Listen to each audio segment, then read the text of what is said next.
In this video, you'll learn how to sell memberships on Stan Store. This guide explains how to set up and publish a recurring membership product effectively. Begin by navigating to the main dashboard of your Stan Store account.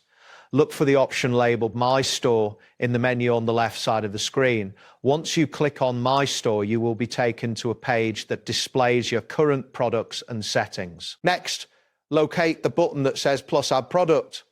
This button is typically found at the top right corner of the page.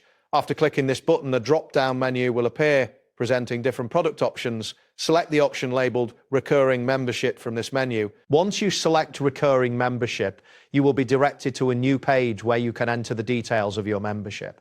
Start by entering the membership name. For example, you might use a name like Premium Productivity Membership.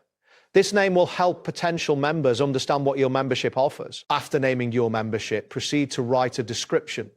This section is crucial as it should highlight the benefits of the membership and clearly state what members will receive. Be detailed and persuasive, as this will help attract more subscribers to your membership. Following the description, set the price for your membership. You also need to choose a recurring schedule, which can be set to weekly, monthly, or yearly, depending on your business model.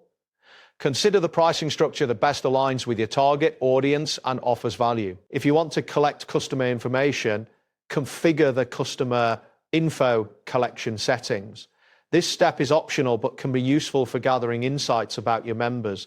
Ensure that you clearly state what information you are collecting and how it will be used. Once you have filled in all the necessary details and are satisfied with your settings, click the Publish button to make your membership live. After clicking Publish, a confirmation message should appear, indicating that your membership has been successfully created. Make sure to check that all details are correct before finalizing. That wraps up today's guide.